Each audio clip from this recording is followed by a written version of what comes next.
bienvenue dans ce journal. Volet renforcement de capacité, fin ce week-end à Fria de l'atelier de formation des journalistes sur les techniques d'investigation. C'est une initiative de la Direction générale du Centre de formation et de perfectionnement en technique de communication sous le financement du PNUD. Une trentaine de journalistes des médias publics et privés ont pris part à cette formation de 3 jours. Compte rendu, Lancé Koulibaly. Juguler la corruption à travers les médias, la question était au cœur des débats de cet atelier de Fria. L'initiative du Centre de formation et de perfectionnement en technique de communication et le projet gouvernance et état de droit du PNUD vise à renforcer les capacités des médias dans le cadre de la lutte contre la corruption. L'objectif étant d'amener à un changement de comportement à travers l'arme qu'est la communication. Il s'agit de donner les outils nécessaires professionnels aux journalistes pour détecter la corruption.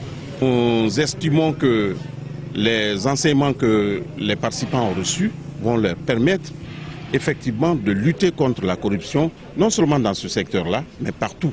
La trentaine de participants a passé au peigne fin des sous-thèmes comme genre journalistique, corruption, actes et types de corruption, éthique et déontologie du journaliste. Les débats en plein air et dans les groupes de travail ont permis aux participants de cerner tous les aspects liés à cette thématique. Il a été question autour de ces 3 jours de suivre des formations sur les techniques d'investigation de la corruption dans le secteur de l'électricité. Je suis sûre qu'au sortir de cette formation, je suis suffisamment outillée pour pouvoir ensuite relayer toutes les informations que j'ai apprises ici, allant dans la lutte contre la corruption. Ce que nous avons appris nous permettra désormais d'ajouter une corde à notre arc pour mieux affronter les réalités du terrain. J'essaierai de sensibiliser, d'informer la population sur les branchements clandestins. L'atelier a débouché sur une série de recommandations. La démultiplication de ce genre de formation appliquée à d'autres secteurs d'activité. La mise en place d'un réseau de journalistes dans le cadre de la lutte contre la corruption. La mise à disposition des moyens logistiques aux journalistes pour faciliter la vulgarisation des informations. Aux participants de faire la restitution au niveau de leurs services respectifs. Cet atelier, dont le domaine d'application a été le secteur de l'électricité, pourrait s'appliquer à d'autres domaines d'activité. Le camp Alpha Yaya Diallo abrite désormais un nouveau centre de traitement des maladies épidémiologiques des armées. L'édifice a été réalisé par l'entreprise Betelcom sur financement de la Banque africaine de développement. Ce centre va permettre aux forces armées guinéennes de mieux accomplir leur mission dans le mécanisme des ripostes et de contrôle éventuel des épidémies. Serge Marcel Mansaduno, correspondant de la presse militaire. Il s'agit de la visite du centre de traitement des maladies infectieuses à potentiel épidémique par une délégation de la Banque africaine de développement. Objectif, s'enquérir du niveau d'avancement des travaux. Pour le directeur général du service de santé des armées, la réalisation de cette infrastructure est un véritable ouf de soulagement. Ce centre bénéficiera de la part de la direction générale du service de santé des armées de toute l'attention, de la considération et de la rigueur dans le but d'accomplir pleinement ses missions. Nous prenons l'engagement devant vous, de concert avec nos services de santé de l'armée, que nous allons utiliser judicieusement ces centres, non seulement pour traiter toute nouvelle résurgence de cette maladie en terre guinéenne, mais aussi toutes les maladies à potentiel épidémique. Ce centre comporte en son sein un bloc administratif, 2 salles d'hospitalisation, une salle de triage, une salle d'habillement, une salle d'attente des parents, des toilettes, une buanderie et une morgue. L'obtention de ce bijou va permettre désormais aux médecins militaires de vite réagir contre les maladies épidémiologiques au sein de l'armée, mais aussi leur intégration dans le système de santé publique. Nous avons de nos yeux pu voir ce qu'il en est des progrès qui ont été accomplis par la Guinée sous l'éclairage de son Excellence le Président Alpha Condé. Nous sommes très heureux de faire partie de ceux qui ont participé à la mise en place de cette facilité pour pouvoir éradiquer un virus qui n'a fait que trop de mal en Guinée et dans la région. Vous savez, la Banque africaine de développement a toujours été du côté de la Guinée. Je voudrais enfin rassurer nos partenaires, particulièrement la BAD, que ce centre fera l'objet de la part de la hiérarchie militaire une attention particulière quant à son fonctionnement et à son entretien. L'exécution des travaux de ce chantier a duré 4 mois. La remise officielle est attendue très prochainement. De Conakry cap sur Bintimodia dans la préfecture de Bokeh. Cette sous-préfecture est confrontée à un manque criard d'ouvrages de franchissement. Le seul pont qui rallie les villages environnants ne résiste pas aux intempéries. Mohamed Sanko. Ces pirogues sur le Cap-Patchèze ne sont pas destinées à la pêche, mais plutôt au transport des élèves et des populations en provenance et à destination de Bintimodia. Cela se passe souvent avec des noyades et son corollaire de pertes en vies humaines. Et pour cause, ce pont de fortune réalisé par l'investissement humain des populations de Bintimodia ne tient pas toujours. Notre grand problème ici à Bintimodia est la réalisation de ce pont. Si la traversée est facile en saison sèche, elle est très difficile en saison des pluies. Récemment, une pirogue a eu des problèmes et certains de nos parents ont trouvé la mort. Aidez-nous à construire un pont à cet endroit. C'est notre problème. Des démarches menées par la commune rurale vers les autorités administratives n'ont encore pas donné de résultats. Ce pont est très important pour nous, c'est un relais. En principe, si ce pont est réalisé, il y a des villages, de gros villages qui sont derrière nous. Il y a Katongoro, il y a Misra, il y a Nerebongi, il y a Kakelensi, il y a Kabeya, il y a Dambanye, etc., etc. Dandaya qui passe par là. Bintimodia continue de vivre cette situation difficile. Les populations sont obligées tous les jours de traverser pour rallier les plaines situées dans les 6 villages de l'autre rive. Ce pont enregistre presque chaque fois des pertes en vie humaine. Et jusqu'au jour où nous parlons, les mêmes pertes continuent à s'enregistrer.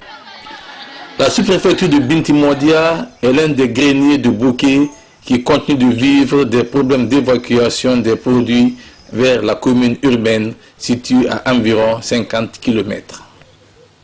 Dans l'actualité également, le port artisanal de Boulbini est un débarcadeur très important qui soulage la population en produits halieutiques.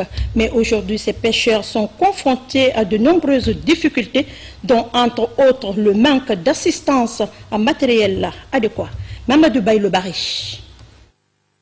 À l'instar des autres débarcadères de Conakry, le port artisanal de Boulbini est l'un des plus importants de la ville en matière de production halieutique et de popularité. Ainsi, nombreux sont ces pêcheurs qui opèrent à partir de ce débarcadère depuis plusieurs décennies. Aujourd'hui, dans l'exercice de leur métier, de nombreuses difficultés sont enregistrées. Le doyen Fanyawa Souma, coordinateur national des débarcadeurs, lui-même déchiffre ces difficultés.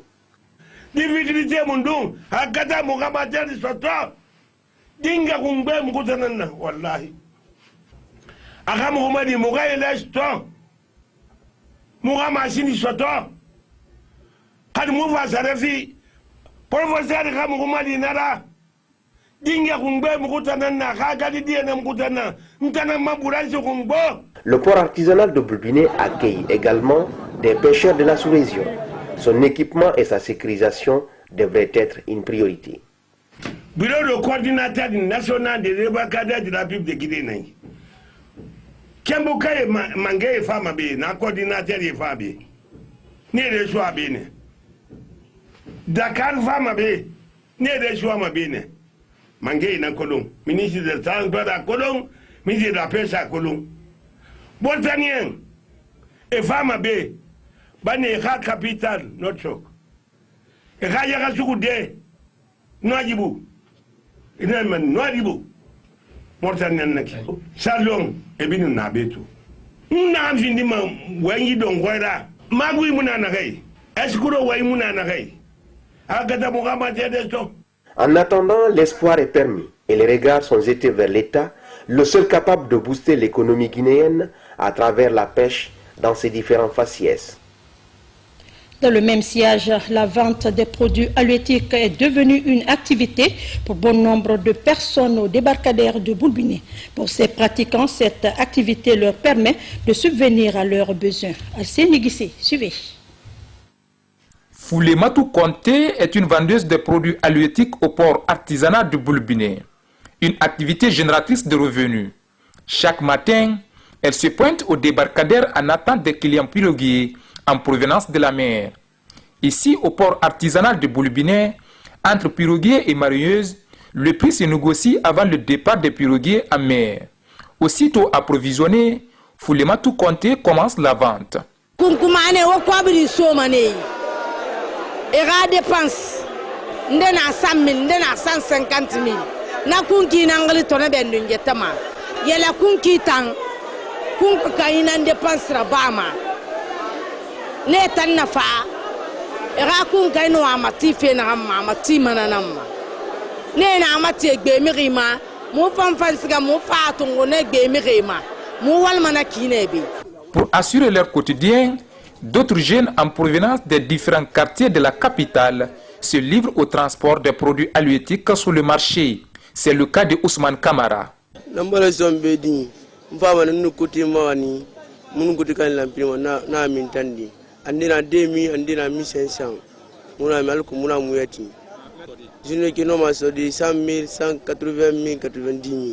Au port de Boulbiné, la vente des produits halieutiques, notamment le poisson, les crabes, qui est devenue courante, a un impact positif sur le marché, à en croire les responsables du port.